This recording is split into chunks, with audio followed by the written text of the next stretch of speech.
how do you advise people that are dealing with imposter syndrome? Oh, everyone deals with that. Every time you make a status shift as you move upwards, of course you have imposter syndrome, because when you first make a transition into a new role, you are an imposter because you're a beginner. You don't know what you're doing. And that doesn't mean you're a liar or a fake. And it doesn't mean you should presume more knowledge than you have. It's, what did Nietzsche say? Every great man is an actor of his own ideal. And that feeds into the imposter syndrome in some sense. If you want to move to the next stage, at some point you have to act like you're already there when you're just barely started. And that's not a lie. It's the willingness. It can be, and it can degenerate into a lie, especially if you presume more than you know. But if you move, let's say you move from being an undergraduate to a graduate student. Well, all the other graduate students and the professors know that you're just a beginning graduate student. They're not going to expect as much from you as they would from a more seasoned graduate student. So you have some leeway that's genuine, but you are, the low-rung occupier of that role. And of course you're going to feel like you're an imposter if you have any sense, because you're just barely there. You just made the transition. That's okay. That's not a problem. First of all, you have to understand that everyone with any sense who isn't narcissistic feels that. And it's actually an indication of your mental health and your competence, as long as that doesn't become crippling. It shouldn't knock you out. I'm such a phony. Well, don't be a phony. That's the first thing. If you're dealing with competent people and you admit your ignorance, the competent people never judge you harshly for that, as long as you've been paying attention. So in my classes, for example, people were often afraid to ask questions. And so sometimes I would point to people and ask them if they had a question, especially the quieter types. And they'd be afraid to ask the question because, well, they're revealing their ignorance, and they would assume they're the only person in the room that's that ignorant, but they're not, because if they were paying attention and they had a question, the probability that half the class had that question was really high. It's different if you're not paying attention.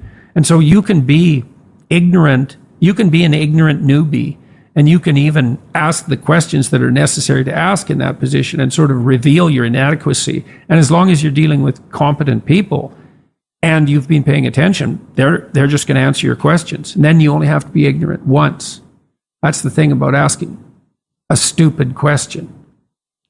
You only have to ask it once. Then you're no longer stupid. To well-balanced people, that intellectual humbleness is endearing. Right. Really endearing. Yes. So one of the things that I want... It's because they're always asking questions too. They always have imposter syndrome too.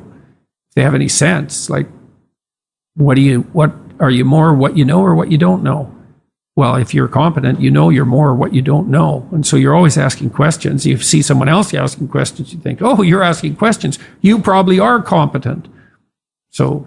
And there's the trajectory, that's the trajectory of a person that will become competent or more competent in the future too. Right. So what I would hope with imposter syndrome, and this is something that I noticed, first off in myself, but then in other people as well, I've bro-scienced my way into something called imposter adaptation. So hedonic adaptation is the phenomenon where your happiness level tends to reset after a change in circumstances. So you buy a new car or get a new house or get the job promotion, and it feels good for a while, but then it resets. Imposter syndrome being that you never feel fully worthy of any achievements that you get in your life, and you don't feel like you are worthy of being there. Imposter adaptation is a real nefarious version of this, where no matter how many times you disprove your lack of self-belief, it continues to persist in the real world. And there is a kernel of truth in this, because of what you said. If you're trailblazing, if you haven't done this thing before, but you also have to think, well, how many times have I done something analogous to this? How many times have I done something that's kind of like this, but not quite this? Yeah, well, people who are high in trait neuroticism are more likely to feel that way. Because, so neuroticism is the negative emotion personality trait, and it's an index of sensitivity to threat and punishment, essentially.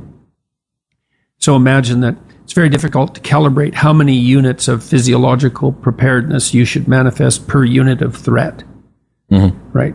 Because how big's the threat? And the answer is, you don't know. You wake up in the morning and you have an ache in your side. Is that nothing? Or is that the cancer that's going to kill you in 6 months? And it's pretty low probability that it's the latter, but the probability is not zero. So why shouldn't you be panicked out of your mind? And the answer is some people are, and sometimes they're right. So the calibration of threat, especially when it's associated with novelty, is an impossibly difficult computational problem. We have like 10 different mechanisms to try to solve that.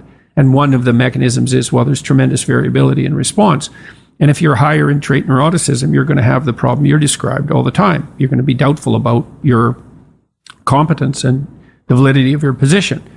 And the only treatment we really know for that is to expose yourself to things that you're afraid of voluntarily and to become braver as a consequence of doing that. But some people have to live with that more than other people.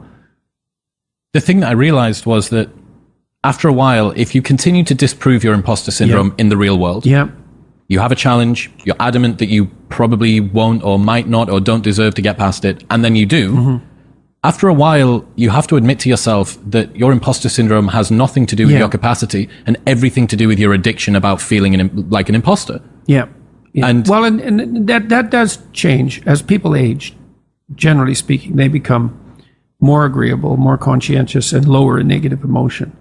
And some of that is that adaptation. You see that you've survived through various challenges, and then you can review that evidence to yourself, but also the people around you bolster you because they have confidence in you, and so their anxiety doesn't trigger your anxiety, and they'll remind you too, you know, you got this, you've done things in the past. Such a wealth of data, you know, you've done it so many times. And I think... And that does help. I mean, it does help. People get more confident as they get older and they accrue experience because of that. But it's subject to that underlying trait variability and sensitivity to negative emotion. I mean, there's been good psychometric analysis of self-esteem scales and neuroticism scales. And they're pretty much the same thing reversed. And so, are you confident in yourself? Self-esteem. Do you lack confidence? Trait neuroticism. And so it is harder for some people because it takes more evidence for them to dampen down their response to threat.